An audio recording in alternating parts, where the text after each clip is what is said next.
Single arm pull down. There's a lot of ways to do this. I love doing the cable, but today I'm going to show you how to do it on the Pulldown machine. You can do this on a Nautilus machine. A plethora of machines work like this. You take consideration of the concepts, and then you can extrapolate that to any type of single arm rowing movement.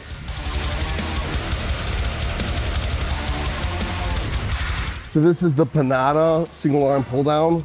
It's instead of doing the cable, I like the cable more, but for me to do the cable, I have to pull the bench over. And in this gym, the benches are bolted down. So now I'm reduced to having to do it on my knee. So if the option is between doing it on my knee or doing it in this machine, now this machine's a better choice. So in general, you're gonna want to have your spine cut. This is the stretch position, and that's theoretically the end point for lats. So it's not exactly lordotic or kyphotic, it's in between. And you're really hinging at the hips to get back and then straight here, rather than what it looks like I'm doing, which is this. And that's what I was doing wrong for so long that John Jew would help me with.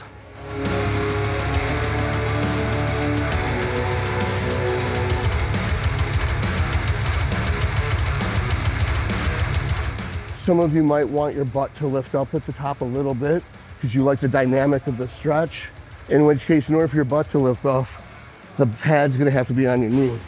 If you want your butt not to lift off, you would want the pad to be past the knee on the thigh at some point. It doesn't have to be far up. You wanna fire your calf so your heel's not touching. That will drive the lever up and drive your butt down into the seat. So if you want super strict, like this, you want your butt in the seat.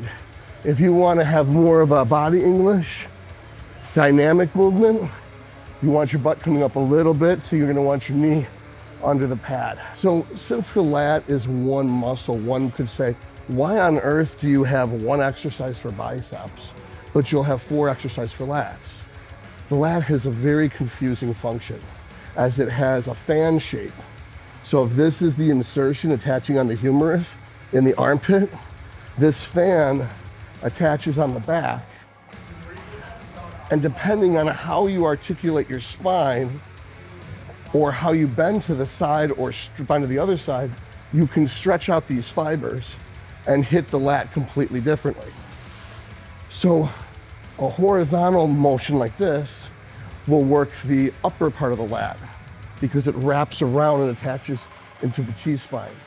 Whereas a vertical thing will work more the lumbar and even the sacral components of the lat, or iliac components of the lat. If we stretch it out like this and wrap around our body, we can really load it in the stretch most position. So a one-arm row would fit that bill, or a one-arm machine. This is from an upward angle, so I could rotate this way and get the transverse fibers, or I could tilt away and get more lumbar fibers, or I could hit it straight on and hit a combination of all 3. And as you go through the set with one of these machines, you can make adjustments to take on fibers that haven't been exhausted yet. Either leaning back more to get upper fibers, leaning forward to get lower fibers, tilting this way to get more of a contraction, leaning that way to get more of a stretch. That's pretty much why these machines are so handy. I like the cable more, give you more versatility. All right, we just fucked shit up and back here in Umbra. I am ready to get some food in and I'm seeing colors, so I better do that quick.